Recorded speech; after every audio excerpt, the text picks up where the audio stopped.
Airtable or ClickUp? Which tool actually helps you manage projects better? Both are powerful, but which one is right for you? Let's compare them. First is Airtable. Airtable is like a spreadsheet on steroids. It's built for organizing data with the simplicity of Excel but the power of a database.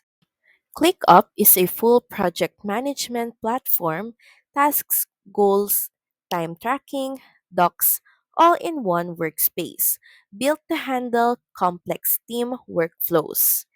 Airtable lets you create custom tables, link data, and view it in grids, calendars, Kanban boards, and more. ClickUp offers task lists, docs, dashboards, time tracking, and mind maps.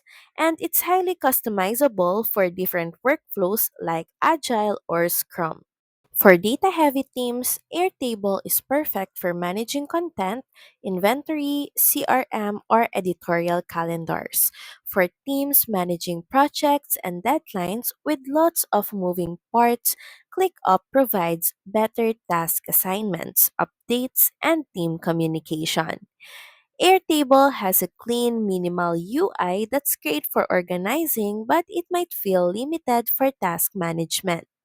ClickUp has a steeper learning curve, but once you get it, it can manage everything. The mobile app, though, can feel a bit cluttered. So, which is actually better? Choose Airtable if you're dealing with structured data, databases, and custom workflows. And choose ClickUp if you want an all in one project management system to handle tasks, deadlines, and collaboration. So that's pretty much it. Thank you very much for watching this video. I hope that you find this video helpful. And if you do, please don't forget to like, share, and subscribe to the channel. And I will see you again on the next one. Bye!